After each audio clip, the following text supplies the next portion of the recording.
G'day ladies and gents, and welcome back to IL-2, the Battle of Moscow, and welcome to the 10 Days of Autumn campaign. The 10 Days of Autumn campaign takes place during Operation Typhoon, which started on October 2nd, 1941 and ended in the early days of January 1942.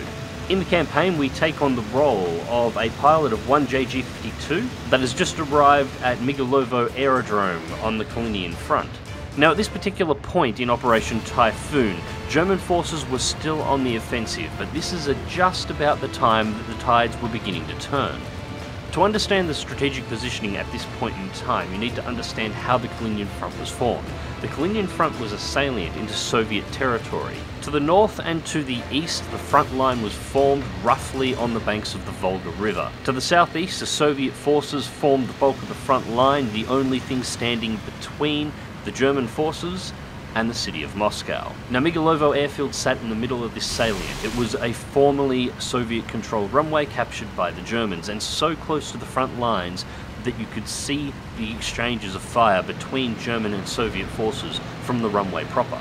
Now, Migalovo is also an interesting airfield because for the small amount of time that it was under German control, it was one of the closest runways to the city of Moscow, only 160 kilometers approximately from Red Square.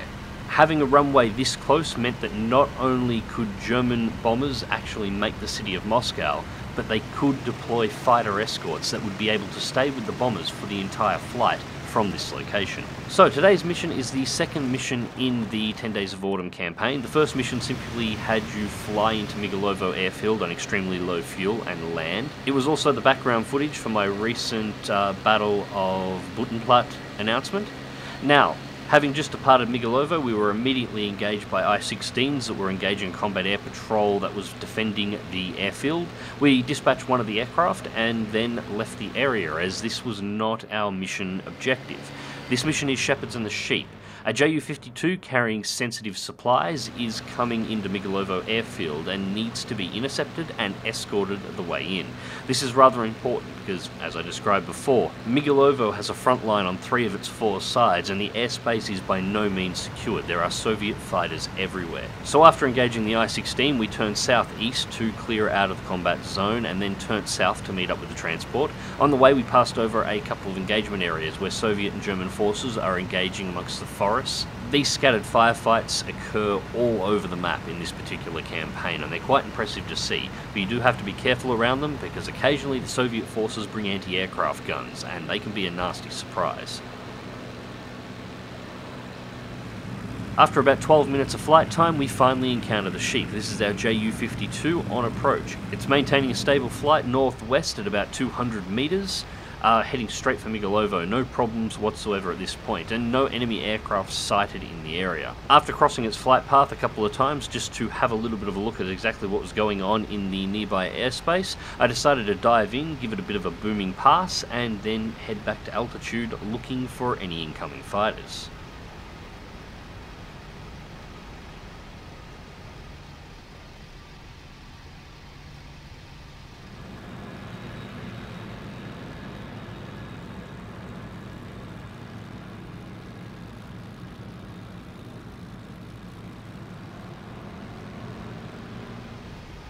Now, while the Ju-52 itself seems to be flying incredibly low, this is not at all surprising.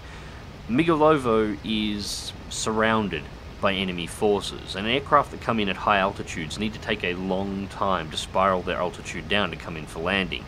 With the front line so close to the airfield, Ju-52 simply wouldn't have enough room to be able to drop that altitude safely at a safe speed without flying directly over the top of Soviet anti-aircraft defenses. So the aircraft would need to come in at a much lower, much shallower altitude and head directly in for the airfield. This also minimizes the amount of time it's in the air, in the airspace. With enemy fighters so close to the area, the aircraft wants to be on the ground and under the cover of Luftwaffe combat air patrols and anti-aircraft defenses as quickly as possible. So after a quick pass down by the Ju-52, I immediately started to retake altitude.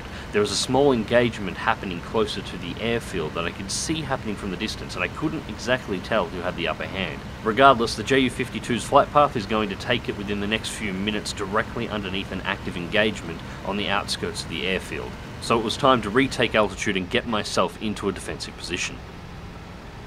Now this is where the weather comes into play. There are limitations to exactly how high I can go to set myself up. Firstly, the Ju-52 is only at about 200 meters, so if I go too high, I'm simply not going to be able to get back down fast enough to intercept a potential Soviet fighter engaging it. The second is the cloud bank starts at 850 meters, so any higher and the clouds themselves are going to affect my visibility.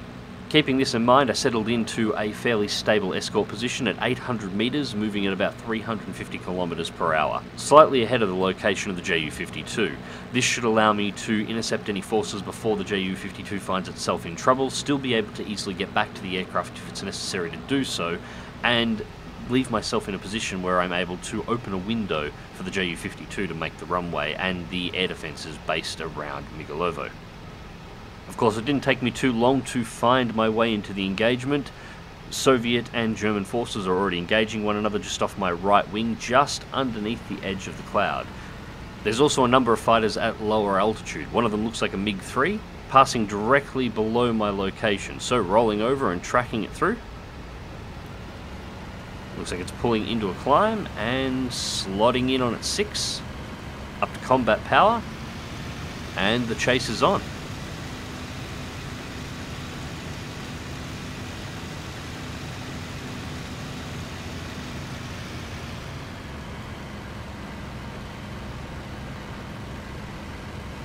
Now it looks like the MiG-3 is pushing up for the cloud bank at the moment, so I'm just sort of tracking it and quickly do a head check just to keep an eye on where the Ju-52 is. It is currently heading out, looking like it is heading directly for the airfield. So at this point it's going to make the air defences. I just need to make sure that these MiG-3s don't turn around and come back after it.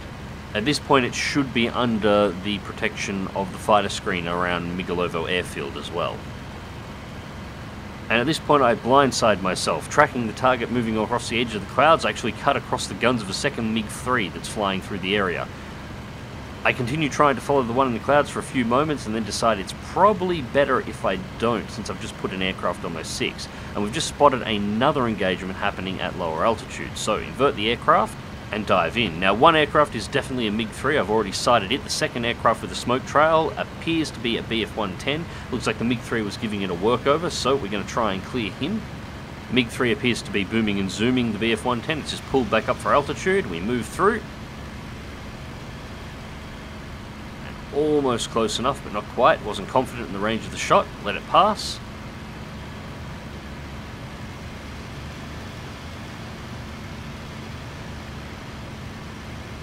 That MiG-3 is absolutely honking at this point.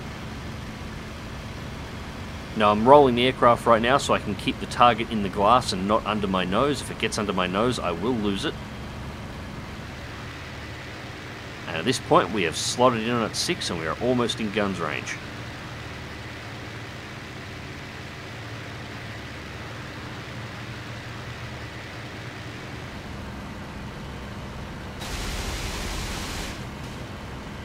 And we got a hit and black smoke, so we've done engine damage.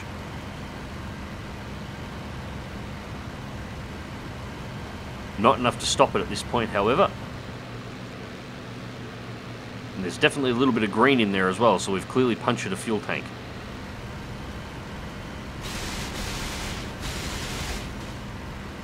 Again, rake the guns across the wings, and now we've got white smoke pulling in, so we've now popped the cooling system as well as engine damage as well as bleeding smoke. The combined damage causing the MiG-3's engine to fail, although I didn't realise that straight away. The aircraft started getting slow, missed on that shot there, and as I was flying past, saw the pilot bail out and the engine's off. That aircraft is out, so second kill of this flight. Now this engagement is only happening about 500 meters away from Migalovo airfield. The Ju-52 at this point has already made the airfield and is on finals to land, but there are still enemy fighters operating in the area. Now my mission doesn't have me playing cap over the airfield, and with the Ju-52 having made it, I can just go to the airfield at this point, but I've still got ammo in the guns and I do see another aircraft ahead of me, so we'll go take it out before we go home. Now at this point I wasn't entirely sure whether or not the aircraft ahead was another MiG-3 or whether it was a 109. I haven't had a good enough look at it. It wasn't until about now that I could confirm that is in fact a MiG-3. So having ID'd the target, time to move in.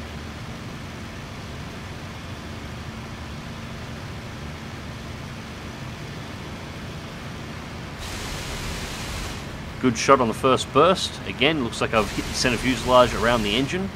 Second burst goes in and we take the left wing straight off the aircraft. So that is that MiG-3 eliminated. Third target for the flight. At this point, there's no real reason for me to continue hanging around. Time to go home. So, 3 kills for the mission and a successful escort. The Ju-52 makes it back to the runway with no problems at all. Total flight time for this particular mission was around 28 minutes between takeoff and landing. Once the editing was taken out, I cut a lot of the travel time out of the center. Anyways, hope you enjoyed the video and thank you very much for watching. I will be playing through the entirety of the 10 Days of Autumn campaign in this way. There is about 15 missions in total, so we have about 13 left at this point. Anyways, ladies and gents, until next time, remember to click that like button, subscribe if you want to see more, and as always, fly smart, fly safe, and I'll catch you in the skies.